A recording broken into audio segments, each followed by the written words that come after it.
ఆదివాసీలు దేశానికి మూలవాసులని ముఖ్యమంత్రి రేవంత్ రెడ్డి అన్నారు. మేడారం పర్యటనలో భాగంగా ఇవాళ ఆయన సమ్మక్క సారళమ్మ ఆలయాల అభివృద్ధి పనులపై అధికారులతో సమీక్ష సమావేశం నిర్వహించారు. ఈ సందర్భంగా సీఎం రేవంత్ రెడ్డి మాట్లాడుతూ పోరాటానికి పౌరుషానికి స్ఫూర్తి సమ్మక్క సారళమ్మలని అన్నారు. ఆడు ఎమ్మెల్యేగా ఎన్నికైన నాటి నుంచి అమ్మవార్లను దర్శించుకుంటున్నారని తెలిపారు.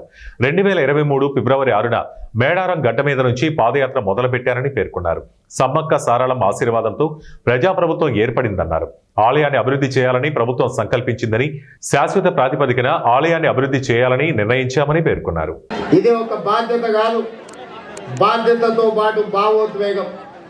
ప్రజాప్రతినిధిగా ప్రజా జీవితంలోకి వచ్చిన మొదటి రోజు నుంచి ఈ రోజు వరకు ఎప్పుడు అవకాశం వచ్చినా ప్రతి జాతరకు ఇక్కడికి వచ్చి సమ్మక్క సారళమ్మ ఆశీర్వాదం తీసుకొని ప్రజా జీవితంలో ప్రజలకు సేవ చేయాలన్న ఆలోచన పునరంకితమవుతూ పనిచేస్తూ వచ్చినాం.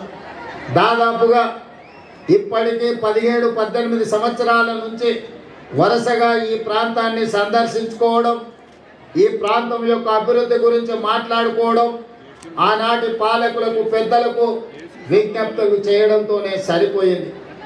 ప్రతిసారి ఎవరినో ఒకరిని అడగడం, వాళ్ళు ఏదో కొంచెము దానం ఇచ్చినట్టుగా ధర్మం చేసినట్టుగా వ్యవహరిస్తే మా జీవితాలకి ఇంతేనేమో అని మేము అనుకునే వాళ్ళం.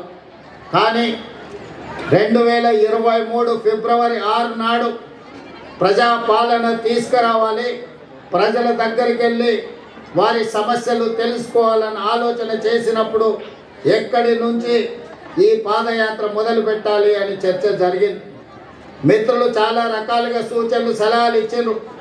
చివరికి నేను పెద్దలు వేం నరేందర్ రెడ్డి గారు ఆలోచన చేసి అక్కడో ఇక్కడ ఎక్కడో కాదు, మా ఇంటి ఆడబిడ్డ అయిన సీతక్క ప్రాంతం నుంచి మేడారం జాతర సమ్మక్క సారళమ్మ ఆశీర్వాదం తీసుకొని పాదయాత్ర మొదలు పెడతాం.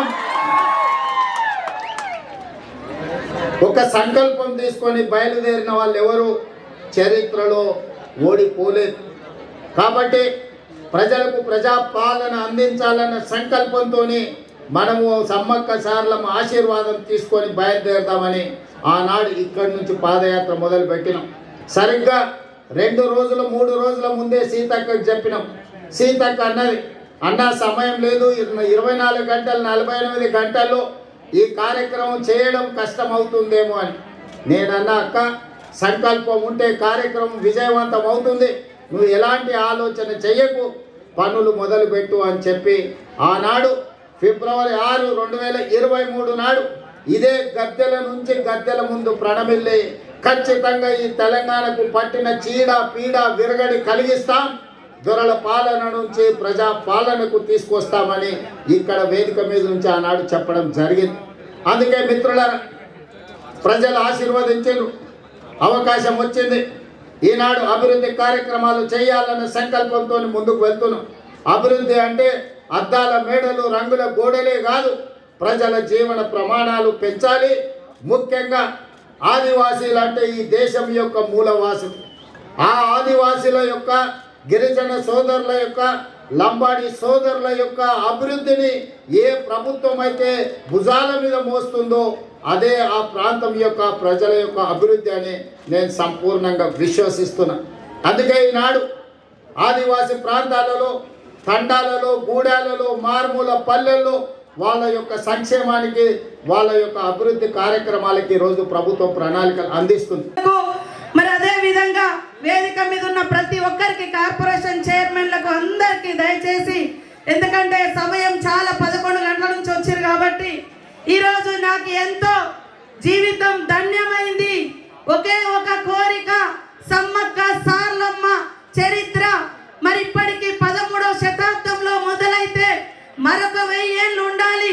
అది ఎట్లా సాధ్యమవుతుందంటే మా సోదరుడు సమ్మక్క సారళమ్మ ప్రతి జాతరకు విచ్చేసినటువంటి నాయకుడు రేవంత్ రెడ్డి గారితో సాధ్యమైనటువంటి నమ్మకంతో ఈరోజు సమ్మక్క సారళమ్మకు ఒకటే కోరుకున్నా, నాకు ఒక్క అవకాశం తల్లులారా, అధికారికంగా జాతర నిర్వహించే అవకాశం ఇవ్వండి. మీ కీర్తి, మీ ప్రతిష్ట, తల్లుల యొక్క గొప్పతనం 1000 ఏళ్ళు ఉండే విధంగా నేను అదే విధంగా మా సోదరుని ఒప్పించి మెప్పించి తీసుకొస్తాను. ఒప్పుకున్నా. కానీ నేను అడగక ముందే, నేను అడిగింది ఆవగింజ అయితే వాళ్ళు మరి ముఖ్యమంత్రి గారు ఏదైనా పర్వాలేదు తల్లుల కోసం నేను సిద్ధంగా ఉన్నా, చేస్తా అని ముందుకొచ్చినందుకు నిజంగా ఇంతకంటే గొప్ప అవకాశం, గొప్ప కోరికలు మేమేమి కోరం. కాబట్టి దేవుడు బాగుంటే, దేవుడి గుడి బాగుంటే, సమ్మక్క సారలమ్మ ప్రతిష్ట బాగుంటే ఖచ్చితంగా సకల జనులు బాగుంటారు. ఆ రోజు పాదయాత్ర కూడా చేసేటప్పుడు నేను భయపడ్డా. కానీ సమ్మక్క సారలమ్మలు ఆదివాసీ బిడ్డలే, ఆదివాసీ ప్రాంతంలోనే పుట్టిన, కానీ సకల కులాలకు, సకల జనులకు, సకల మతస్థులకు ఇక్కడ మరి కొంగు బంగారంలా కోరికలు తీరుస్తున్న తల్లులు. కాబట్టి రేవంత్ అన్న మీద కూడా ఆ తల్లుల దీవెన ఉంటది, ప్రజల దీవెన ఉంటదని ఆ రోజు కూడా నేను కోరుకున్నా.